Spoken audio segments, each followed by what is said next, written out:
3.1 Penyataan statements. Okey, kita baca maksud penyataan statement dulu ya.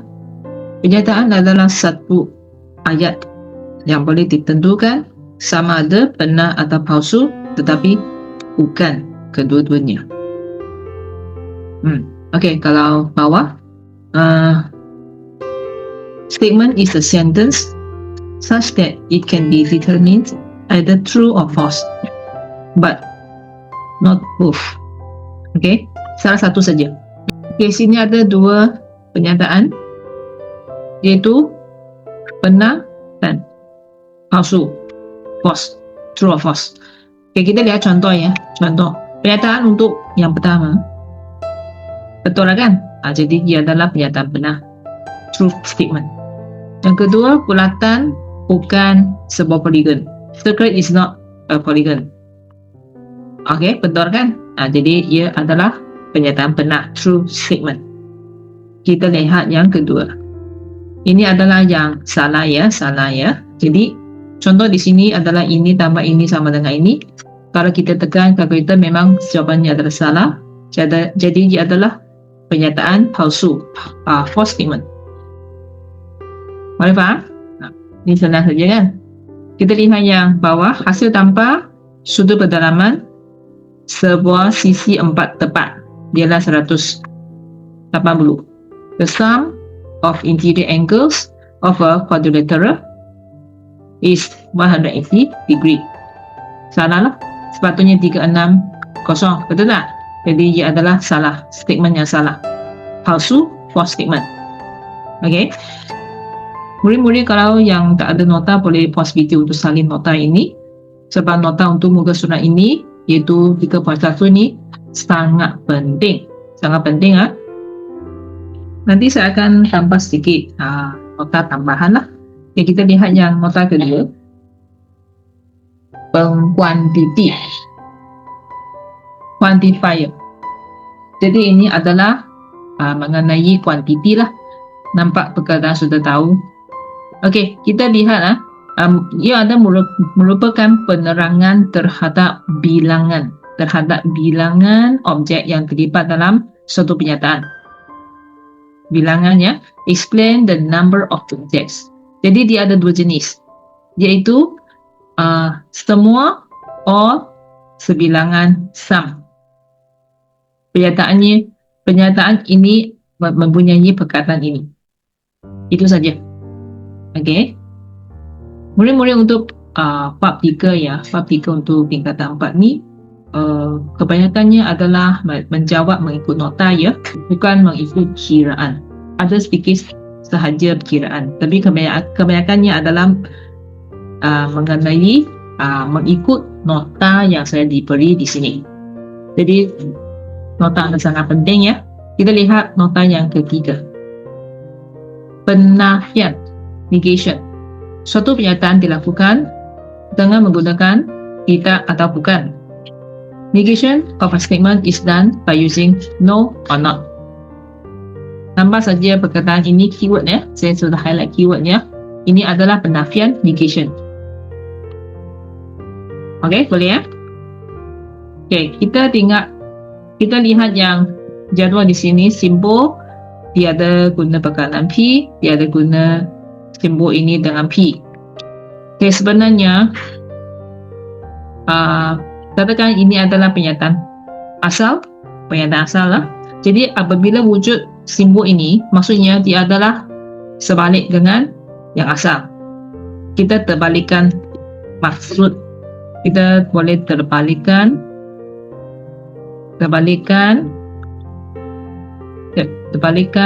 ya,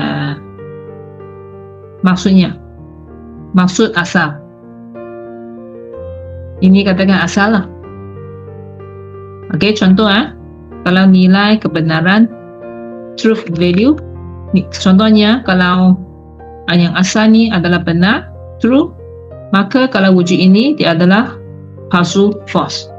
Dan sebaliknya kalau ini adalah palsu, false, apabila wujud simbol ini dia akan menjadi benar, true. Boleh ya? Ini kegunaan simbol ini. Dan simbol ini juga ada namanya. Sekejap. Ini ada namanya. Ini adalah kita namanya pelengkap. Pelengkap bagi P. Bagi P. Jadi kalau bahasa Inggeris, complement of P. Complement of P. Namanya saja. Yang penting kita tahu maksudnya. Yang penting kita tahu maksudnya. Okey ya? Kita lihat nota yang seterusnya.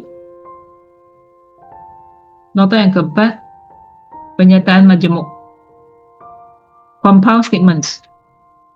Okey, apabila kita melibatkan, pernyataan itu melibatkan perkataan dan atau and or, maka pernyataan ini adalah jenis majemuk.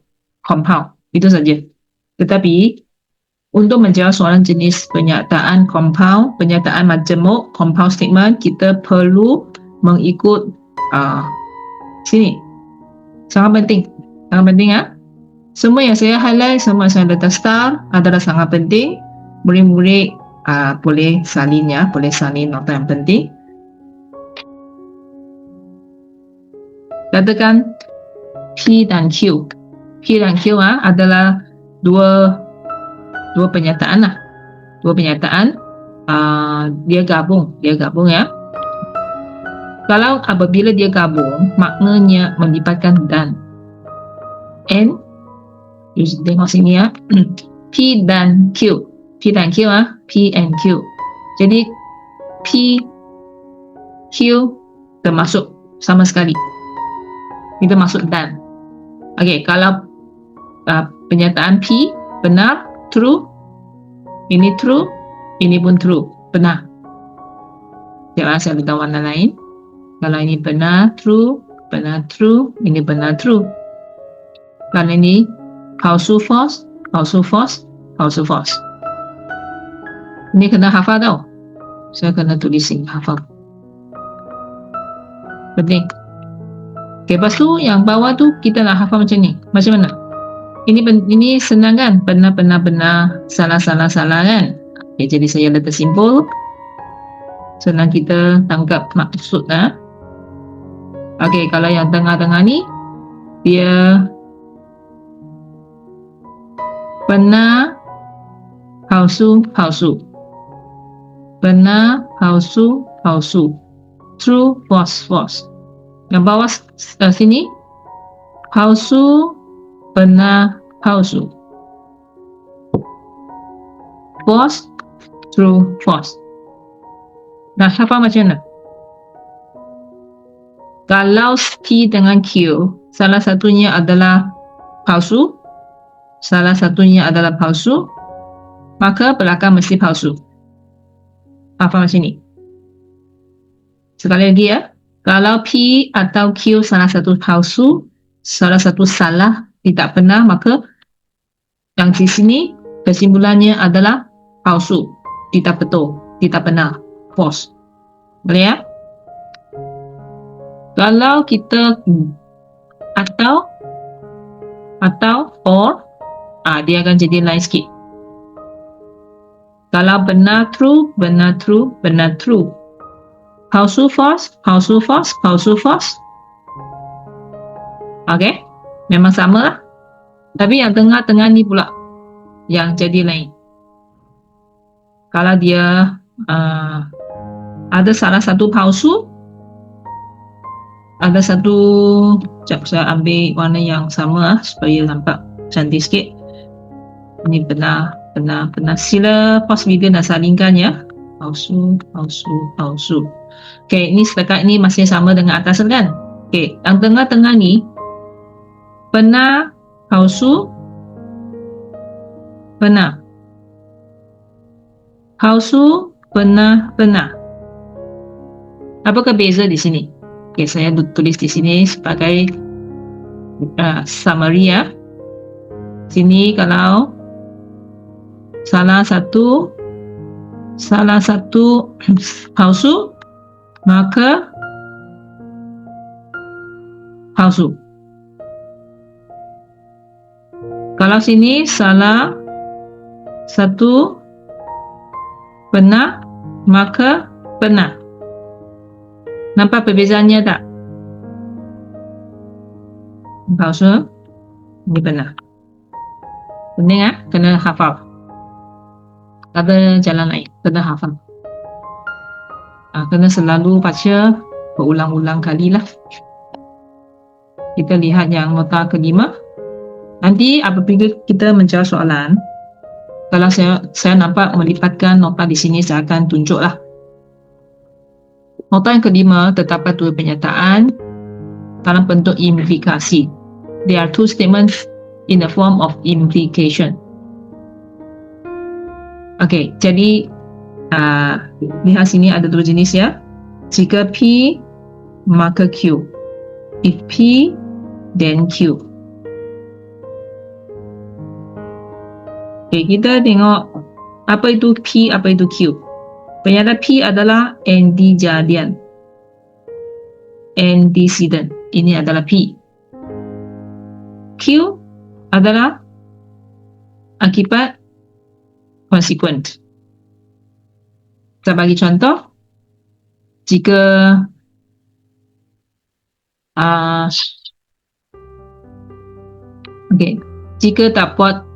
jika tak siapkan kerja rumah, maka akan kena denda.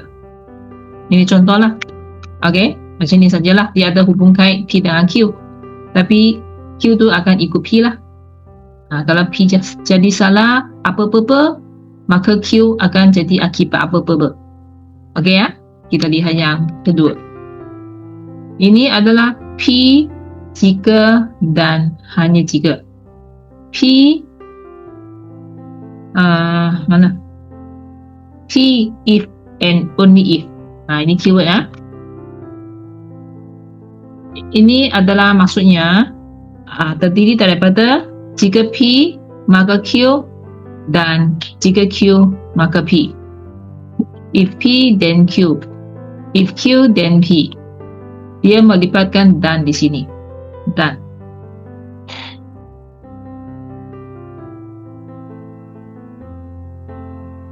Dengan kata lain, saya bagi contoh. Ini adalah contoh bagi implikasi. Contoh 10 dalam buku teks ya. Okey, yang ini adalah BM, ini adalah BI. Contoh adalah sama. Kita lihat soalan. P jika dan hanya jika Q. Okey, P if and only if Q. Jadi sini ada dua contoh. Ada dua contoh ya. Kita tengok satu-satu. A, jika K ialah nombor perdana. Nombor perdana, maka K mempunyai dua faktor saja. Jika K mempunyai dua faktor saja, maka K mempunyai K ialah nombor perdana. Okey, dia ada kaitan depan dengan belakang. Dia tukar tempat. Dia tak ada jawapan lain. Dia mesti ini sama dengan ini.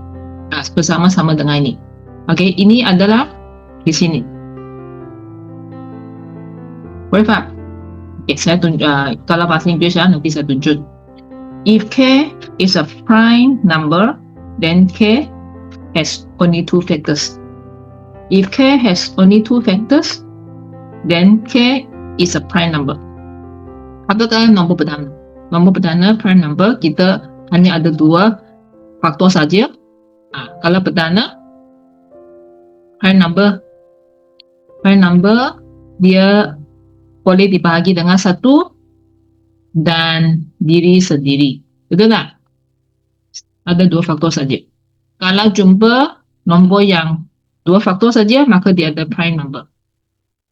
Dengan ayat lain, kalau dia adalah prime number, nombor perdana, maka dia ada dua faktor saja. Dia ada hubung kait di antara satu sama lain. If, inilah maksud jika dan hanya jika. If and only if. Okey, boleh faham tak? Nota 6. Okey, ini adalah satu jadual table yang menunjukkan akas songsangan kontrapositif. Converse, inverse, kontrapositif. Okey, sebenarnya dia ada satu lagi pernyataan, statement. Kita lihat jadual di sini. Kalau tak ada nota ini, murid-murid boleh pause video untuk salin nota ini. Nota ini sangat penting sebab kalau kita tak tahu, ini kena hafal ya. Kena hafal murid-murid. Kalau ini tak tahu, nanti memang banyak soalan tak boleh jawab, mesti dapat salah. Okey, ini sangat penting. Okey, kita tengok tajuk dia dulu. Pernyataan, statement, akas, converse, songsangan, inverse, kontrapositif. Okay, bagi murid-murid yang ambil BM atau PI pun sama, saya nak murid-murid hafal ikut BI English ya. Hafal ikut PI English. Jadi kita hafal guna cara akronim. Kita hafal guna cara akronim.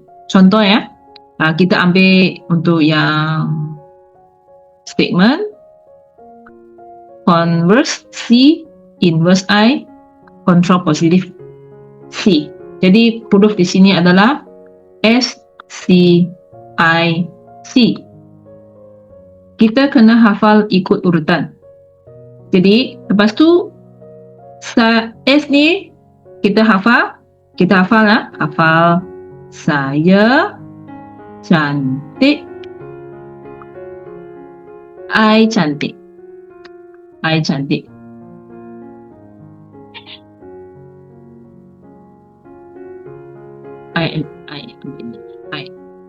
Saya lah, I. Okay, jadi kena ingatlah. S for statement, pernyataan. C for converse, akas. I for inverse, songsangan. C for kontrapositif. Ada cara lain, kena hafal. Lepas tu ini PQ memang selalu PQ. Okey, lepas tu ini pun kena hafal. Tapi dia ada kaitan, ada hubung kait ya. Okay, sini kan, sini saya asingkan dua bahagian. Saya asingkan dua bahagian sebab sini ada sikit lain. Kita tengok sini. Jika P maka Q. If P then Q. Ini terbalik ya. Jika Q maka P. If Q then P. Terbalik ya. Ini dengan ini ada hubung kait, terbalik.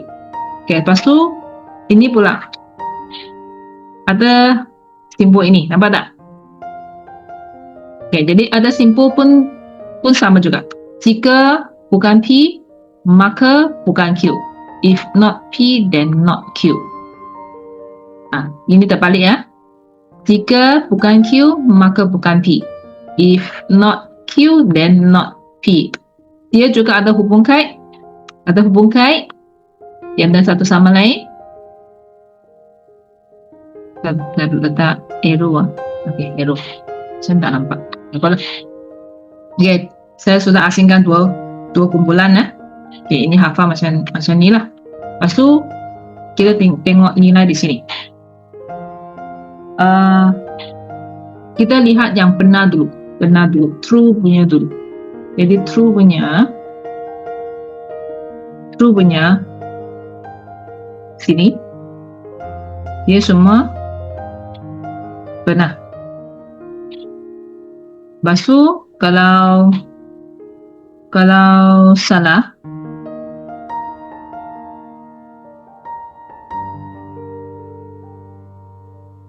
dia juga semua betul. Okey, hafal pattern dia. Murid-murid hafal pattern, pola dia. Kalau tak, memang susah sangat kita nak ingat semua ni. Penting sangat penting. Ramai yang tak dapat hafal, tak boleh jawab soalan. Kalau masuk bab ini, dia memang sangat weak lah, sangat poor lah, tak boleh jawab. Okey, lepas tu yang tengah-tengah ni, tengok. Yang benar punya. Kita lihat pattern dia. Benar. Lepas tu benar.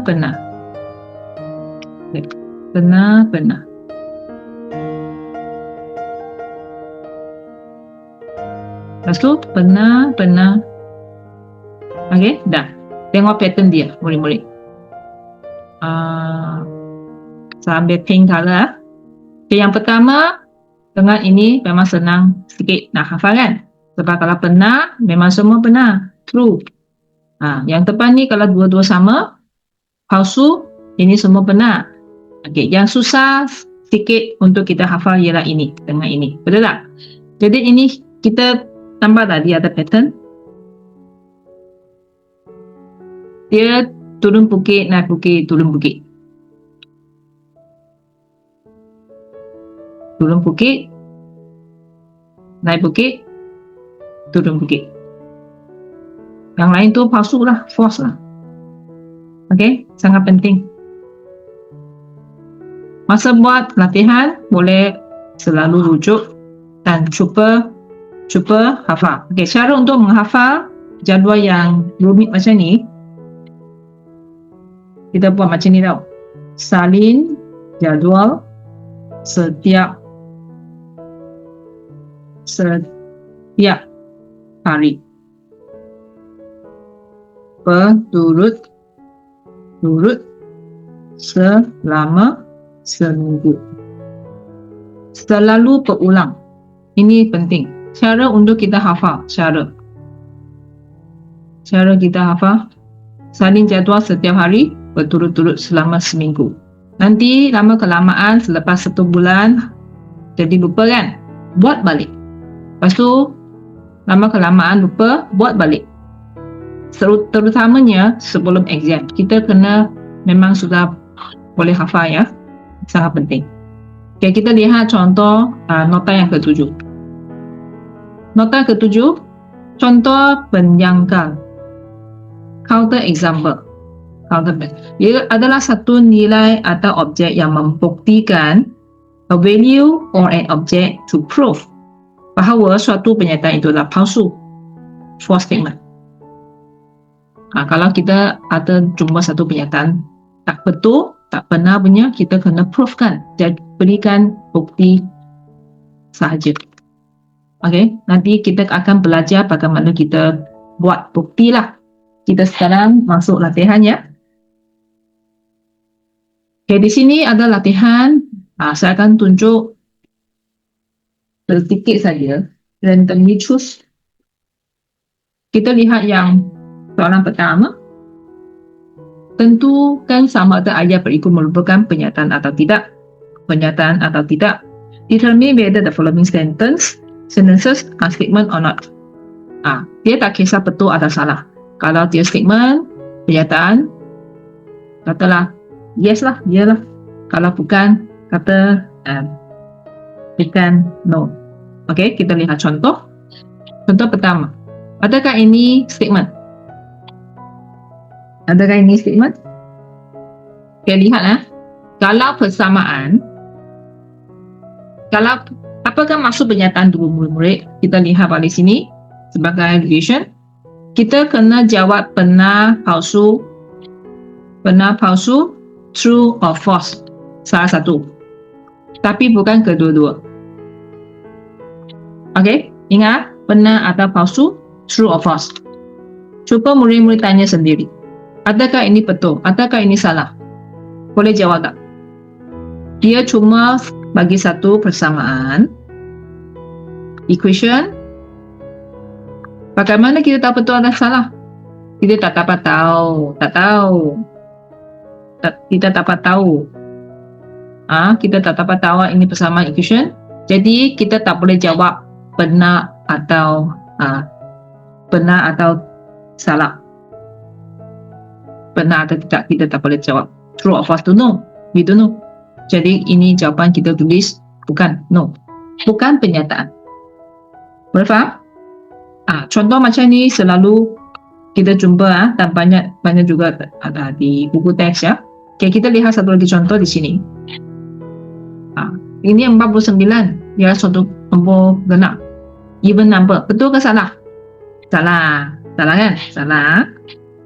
Jawapan salah. False. Jawapan salah. Tapi sekarang kita tak perlu jawab betul atau salah. Kita cuma nak tentukan pernyataan atau tidak. Kita boleh jawab kan? Boleh jawab kan? Boleh jawab. Salah kan? Boleh jawab. Maksudnya ini adalah pernyataan statement. Sebab kita boleh jawab. boleh jawab ia adalah pernyataan, statement. Kalau tak boleh jawab, tidak dapat tahu, tak boleh jawab, bukan statement. Ini keyword lah, key point ya. Okay, saya bagi satu lagi. Katakan C. Murid-murid, cuba jawab. Kalau C tambah Y, X tambah Y, pernyataan atau tidak? Bukan. Kita mana tahu ni betul atau tidak? Kita tak tahu. Kita tak tahu. Okay, kita tengok satu lagi contoh, murid-murid. Cuba tengok E. Hasil tambah dua nombor positif. Satu nombor, dua positif. The sum of two positive numbers adalah nilai positif. Nah, is a positive value. Betul tak? Kalau ini positif, ini positif. Ya, betul. Memang apa yang dia cakap tu betul. Kita boleh jawab kan? Boleh jawab. Maka ini adalah pernyataan ya. Yes. Jawapan. Boleh faham? Ini cara menjawab lah. Okay, kadang-kadang exam keluar tau. Dia keluar dalam bahagian A. A, B, C, D. Pilihan lah. Okay, kita lihat soalan 2. Sekarang, tentukan sama ada pernyataan berikut benar atau palsu. Determine whether the following statement is true or false. Sekarang kita mau betul. Dia memang semua pernyataan sekarang. Dia memang semua pernyataan. Tapi kita kena tahu pernyataan ini, statement ini betul atau tidak. Okay, jadi kita lihat contoh pertama. 4 adalah faktor bagi 256. Factors, betul tak? Kalau boleh bahagi dengan 4, ya, dia adalah faktor. Betul lah? Benar? True. Boleh faham? Okay, kita lihat kalau D macam mana? Kalau D. Daun pokok kelapa berwarna biru. The leaves of a coconut tree is blue. Betul ke? Salah. Jadi ini adalah palsu lah.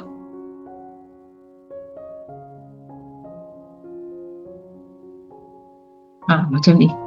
False. Okay, kita tengok satu lagi contoh. Murid-murid tengok G ya.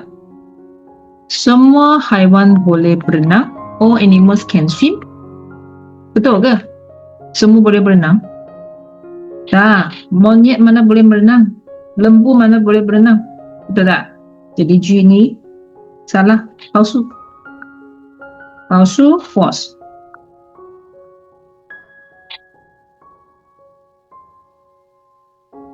Okey, boleh faham tak? Kita pergi soalan 3. Soalan 3, isi tempat kosong.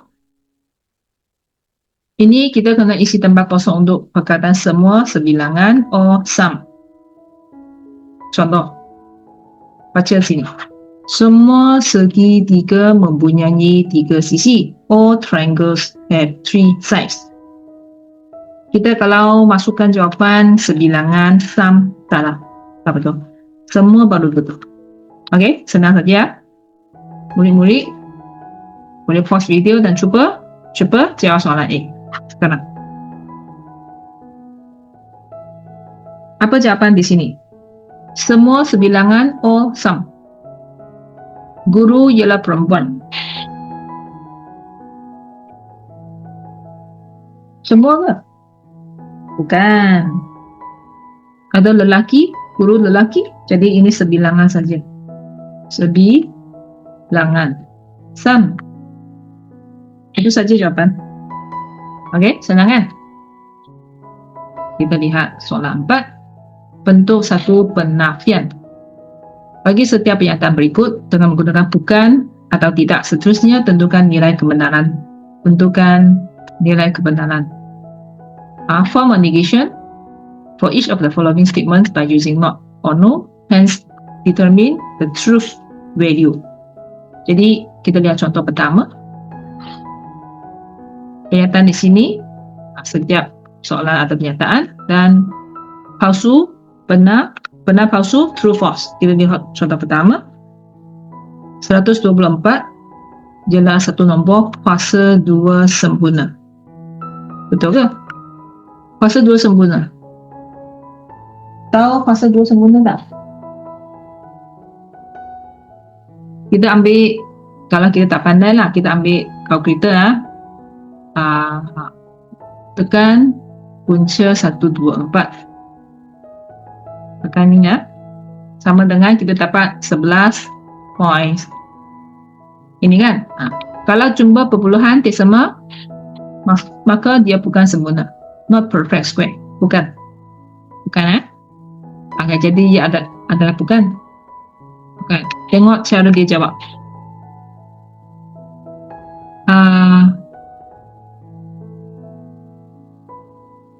124 ialah fasa 2 sempurna. Kita perlu bentuk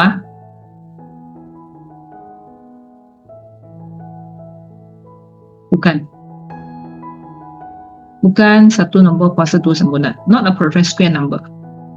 Kita ambil ayat di sini, tukar ayat penafian, negation. Okey, pakai perkataan bukan atau tidak. Lepas tu pernyataan ini betul ke tidak? Betul. Sebab bukan, apa yang saya kata bukan di sini memang betul statement. Okey, boleh faham? Kita lihat satu lagi contoh. Mungkin soalan 3. Boleh cuba pause video dan cuba jawab soalan ni. C ya. Apakah jawapan C, murid-murid? Kita bentuk satu penafian, negation. Kita tengok pernyataan asal dulu. Pernyataan asal. Segitiga mempunyai berpenjuru. Triangle has diagonals. Apakah maksud berpenjuru? Kita tengok kalau segi 4, segi 3, ini pentagon. Berpenjurunya ini tak ada. Penjurunya sini. Sini ada 2 penjuru. Sini 1, 2, 3, 4, 5. Masih ingat tak? Ini sekolah rendah sudah belajar.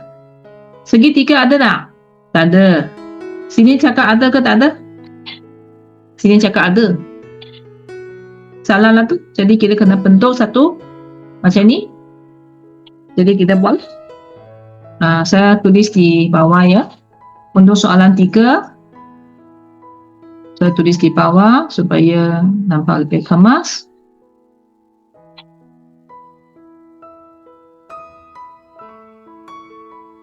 Okay, soalan asal macam ni. Jadi kita jawab. Saya mark jawapan sendiri ya, baik. Segi 3 jawab tidak mempunyai penjuru. Okey, kalau bahasa Inggeris, triangles have no diagonals. Okey, dah. Ini pernyataan. Guna pekan tidak. Kalau kita ambil bukan, tak betul ayat salah. Segitiga bukan mempunyai benda. Salah. Tidak Lepas tu, ini benar ke tidak? Merujuk kepada pernyataan ini, kita jawab benar. Okey tak? Benar, true. Okey, sini ya. Benar, true. Buat di sini. Buat di sini. Okey, ya. Kita lihat soalan 5, boleh. Bentukkan satu pernyataan majmuk compound statement daripada 2 pernyataan PQ PQ dengan perkataan dalam kurungan. Senang saja macam bahasa Malaysia pena ayat saja. Kita tengok contoh pertama. Apa tu P? Segitiga ialah sebuah polygon. Triangle is a polygon. Apa tu Q? Pentagon ialah sebuah polygon. Pentagon is a polygon. Kita ambil dan N. Kita masukkan ayat pertama. Tengok segitiga pentagon ialah polygon. Kita masukkan perkataan. Okey, macam ayat majemuk lah. Dari ayat tunggal ke ayat majemuk. bahasa Malaysia. Okey, senang saja. Ini kita ambil P sebagai wakil, ini Q sebagai wakil. Okey, kita lihat latihan. Ini banyak latihan. Senang saja. Kita tengok contoh A, latihan A. Murid-murid boleh pause video dan cuba jawab soalan A. Okey, apakah jawapan? Kita ambil dan. Okey, tengok mana yang ada ulang.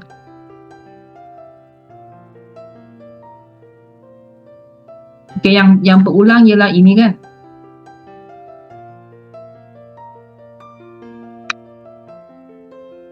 Okey, jadi yang berulang tu kita tulis satu kali saja. Satu kali saja. Bisa bagi jawapan, murid-murid semak sendiri.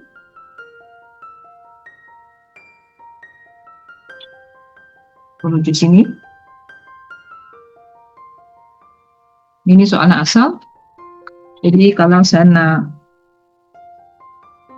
ini A kan, 24 tak join ya, nak combine ya, ialah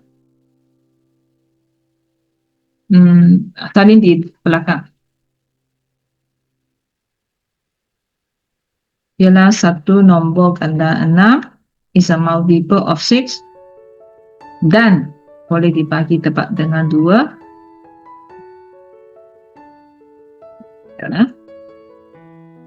Kena tulis ayat lengkap. Satu nombor gandaan 6.